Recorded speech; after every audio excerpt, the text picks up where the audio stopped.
Hello and welcome to My Investment Services. We got a whole series of videos on rentals, how to buy rentals, how to analyze them, how to calculate the returns, physical analysis, the whole nine yards. So sit back and relax. We're going to do these in some short segments. And first one is right now we're going to talk about basic cash flow returns. Okay, so if you look in your manual, right, this is my teacher's guide, we're going to look at page 75, cash flow worksheet. All right. If you don't have this, if you're not a student, I think you can get a PDF version of this. Just look in the notes for the video, okay? And you can click and give your email address, we'll send you the form, right?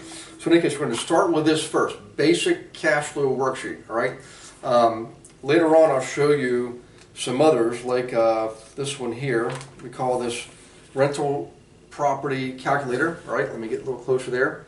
A little bit more advanced than the first one. This one's basic cash flow 101, right? This is a little bit more advanced, okay? Not complex, it's just more bells and whistles.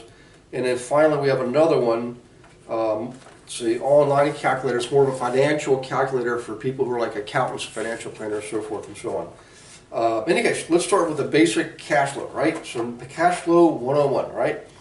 First things first, is we're going to calculate what's called net operating income, okay? Net operating income. So, first thing is this. N-O-I. That is supposed to be an N, okay? So first thing we do is we want to gather or determine what is our gross rent, okay? How much rent is coming in, gross rent, in total. If you, not collected rent, this is gross rent receipts. If you had all your properties leased in this building, for example, and everybody paid, this is what you receive, okay? That's your gross rent. Then you need to deduct from there vacancies, okay? And vacancies are basically going to be, you know, historically they could be as high as 5%. Some areas could be as high as 10 or 20%. Right now across the board, at the time of this recording, it's only between 2 and 3% vacancy. Let's say we're going to make that a, let's just make it 5%. So we can be very conservative, okay? Then you got your actual collective rents, and these are our own internal terms.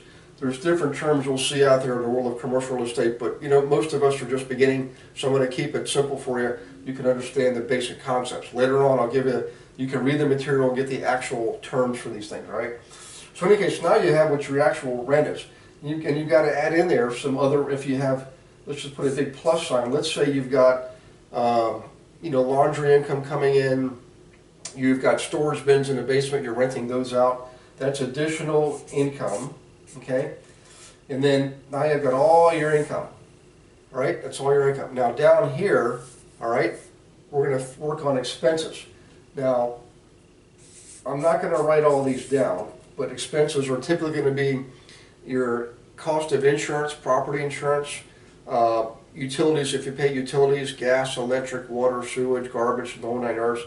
You know, maintenance, repairs, advertising, there's all kinds of expenses. Let's just say, for the most part, basic calculations, you've got some maintenance and repairs, and you got some utilities, you're going to deduct those, okay? Right? When you deduct all that, then you're left with what we called net operating income. If you notice here, we did not calculate anything at all on here that has to do with mortgage payments, okay? When we're calculating net operating income, we don't include debt service in that. We don't include principal, interest, payments on our mortgage payments, okay? So now let's throw in some figures. Let's say you've got gross receipts. We'll do this on an annual basis, okay? Let's say you've got gross receipts of, you know, $12,000 a year, all right?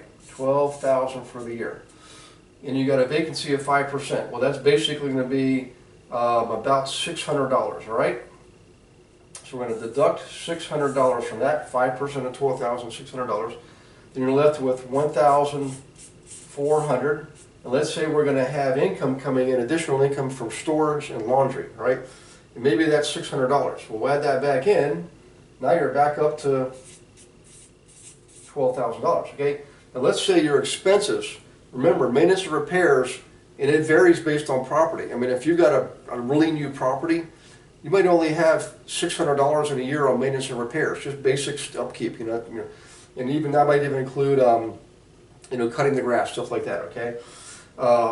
You're also going to calculate any utility costs, property taxes, insurance costs. Let's say all of that added up, okay, is going to be, say, $4,000, right?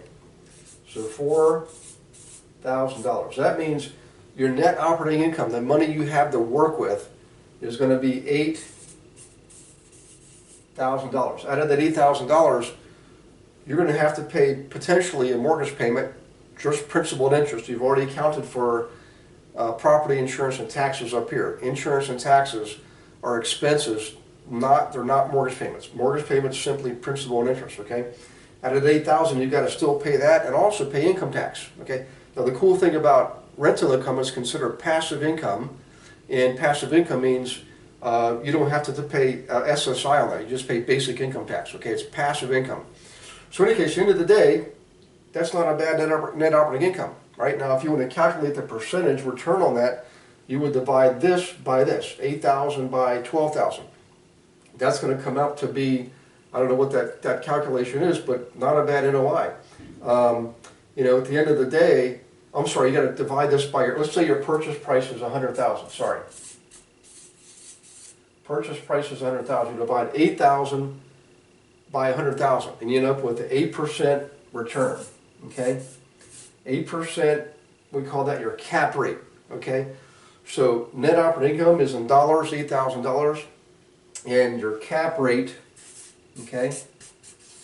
Cap rate here is a percentage, and it's basically what you have on a percentage basis after everything else. So 8,000 divided by 100,000, here's your cap rate, 8%, okay?